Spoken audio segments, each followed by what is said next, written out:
Now in Jude 3 and 4, these two verses right here, we learn Jude's reason for writing the letter. So what's he writing the letter for?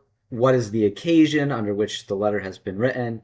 We see first that he was very eager to write about a common salvation or a salvation they share there. But instead it says, I felt compelled to write to urge you to contend for the faith. So there's a reason why he needs them to have this contending attitude. There's something going on. Now, when it says the faith, when you see that definite article, the word the before faith, it's talking about sort of the body or the content of right belief and right action. This is not just a doctrinal dispute, as we'll see throughout the letter. There are going to be people that are trying to undermine right behavior. So that's what contending for the faith is going to look like here. And this faith is described as that which was once for all entrusted to God's holy people. It wasn't just that it was delivered one time, they only heard it once. It's that it had the nature of a once for all kind of a thing. Now, why do they need to contend for the faith? Well, certain individuals whose condemnation was written about or marked out long ago. There's going to be a lot of descriptions of writings about a model of this type of false teacher. So anyway, certain individuals who have come in and they're, again, this condemnation was written about long ago. They have slipped in, so there's some secrecy component. And what are they doing? They are, or who they are ungodly people. They are perverting the grace of God into a license for immorality. I think there's similarities here between what Jude is writing to and like Paul. It says, should we go on sinning so that grace may abound? I think the same kind of idea. For some reason, they think that God's grace, God's mercy gives them a license. And then also, they are denying Jesus Christ, our only sovereign Lord.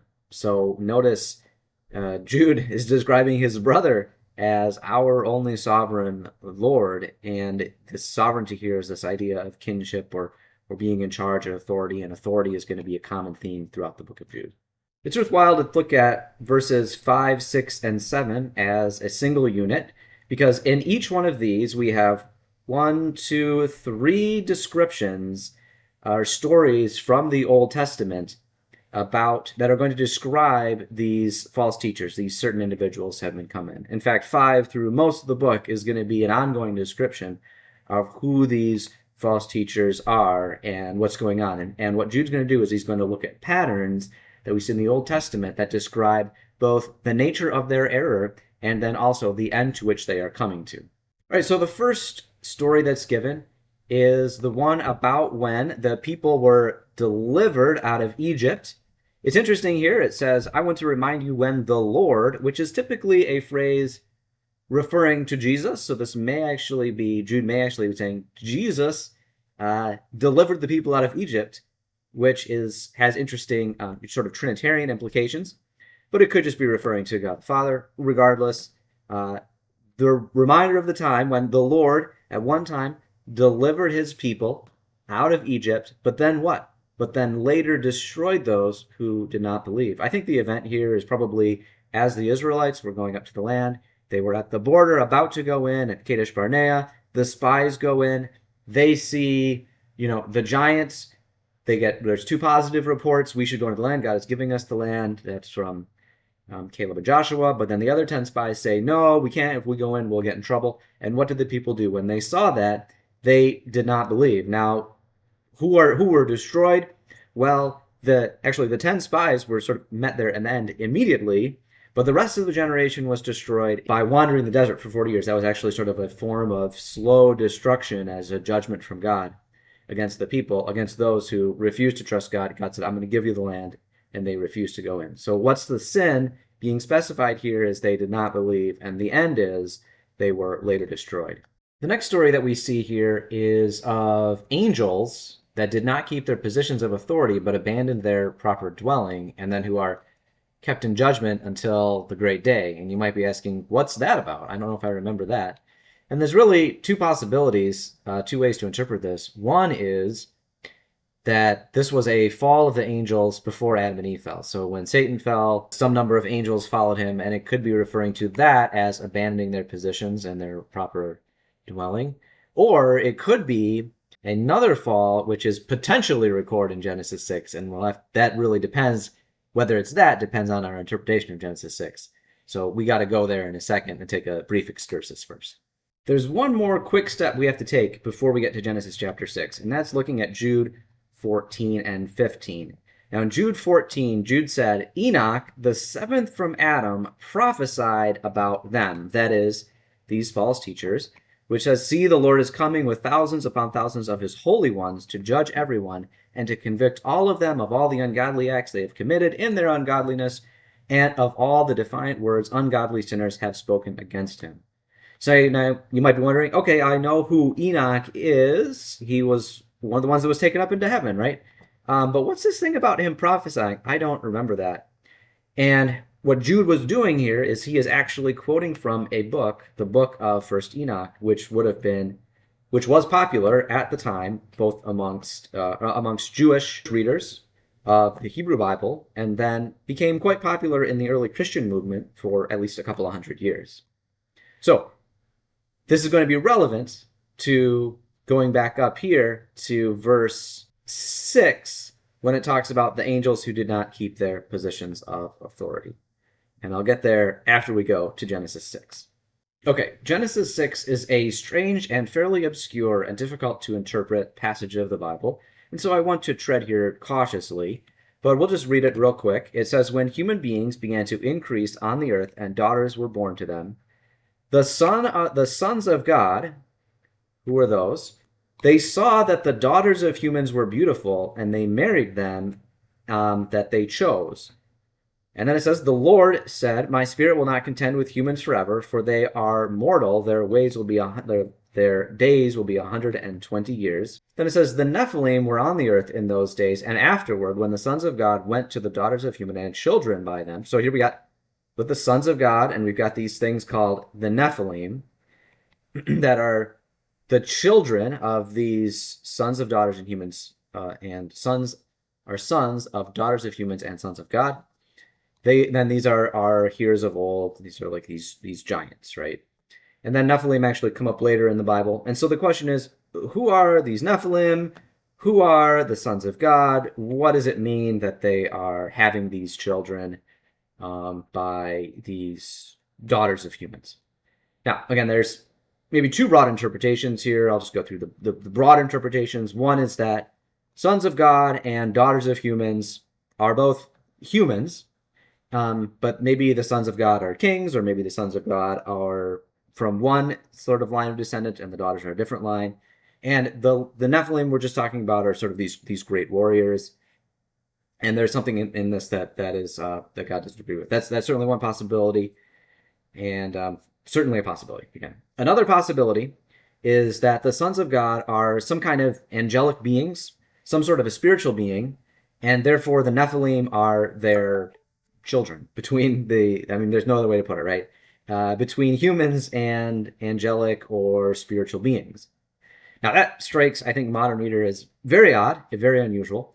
But it is worth noting that interpretation was the dominant interpretation for a long time, up until maybe the 2nd century or 2nd or 3rd century. It actually was a more common, that interpretation lasted longer in Christian circles than in Jewish circles, so it's not a distinctively Jewish. It was a common interpretation amongst Christians as well. And importantly, that is the interpretation that the book of First Enoch takes. First Enoch is a description, a sort of lengthy description of what was going on here as these fallen angels had children by human women, and the sort of destruction and chaos that wrought as that led up to the flood, and the way that they sort of corrupted human beings as part of that. So that was the interpretation of First Enoch, and it's sort of a secondary fall. Now, let's jump back to our verse here in a second. How does this apply to Jude verse 6? So, if Jude is adopting Enoch's interpretation of Genesis chapter 6, then when he talks about the angels who did not keep their positions of authority, he is talking about the angels in Genesis 6, the spiritual beings in Genesis chapter 6, and their abandoning their proper dwelling is going to be a description of their wanting to sort of break the barrier between humans and angelic beings or spiritual beings by way of having children in this sort of in a way that God obviously does not like, that he finds a problem. And the there are clues that this might be what Jude is doing, because that is the way, that's the language by which First Enoch talks about these events as not keeping their proper positions, leaving their dwelling. The angels in Jude that do this, it says they're thrown into darkness and they are kept in everlasting chains. And at some point on a day of great judgment, they are going to be freed from their chains only to be thrown into a pit of fire. So there is this language of what happens to the angelic beings is the same kind of language that we see in Enoch, and we do see Jude quoting Enoch. So that's the argument for that position. Again, though, I want to say certainly could be that Jude is not referring to, not adopting Enoch's version of Genesis chapter 6, and instead this idea of angels leaving their position of authorities would be stuff that happened before Adam even fall, with the angels leaving heaven with Satan, and the sort of darkness and chains. Maybe Jude is still adopting some of the language from Enoch, but not necessarily the theology of Enoch's theology of Genesis 6. So that's certainly a possibility. The other thing is worth asking the question, does it matter? And I think the answer is not really, because really Jude's point is that, again, what are these false teachers doing? They are denying the sovereignty of the Lord. There's something about the way that they view sovereignty or authority. And so regardless of when did the angels sort of break the authority, or which event is Jude talking about, regardless, they are not keeping their positions of authority. They are abandoning the place in which God placed them. And then, therefore, again, what was the end for those who did not believe? They will be destroyed. What is the end for the fallen angels? This is kept in darkness for a period of time with everlasting chains until finally the day of great judgment. That sort of longer excursus on 6 out of the way, we can now move to the 1 to 3rd story from the Old Testament that Jude is appealing to describe the false teachers that have snuck in. And the 3rd story he goes to is Sodom and Gomorrah. And he identifies their sin as sexual immorality and perversion. And this is a reference to what the people of Sodom and Gomorrah were trying to do to the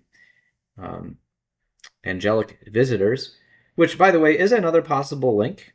If the Genesis 6, if Enoch's interpretation of Genesis 6 is correct, where the fallen angels were trying to have relations with human women, then it's possible that part of the sin of the people of Sodom and Gomorrah was to sort of invert that, although it's not clear in the story of Sodom and Gomorrah that they would have known that those were angelic beings. So regardless, their sin is sexual immorality and perversion. And then what is their end? Again, we saw the end of the others was judgment on the great day, and here it is, they are suffering the punishment of eternal fire. Or I should rather say that those who died in Sodom and Gomorrah, they serve as an example of those who suffer the punishment of eternal fire.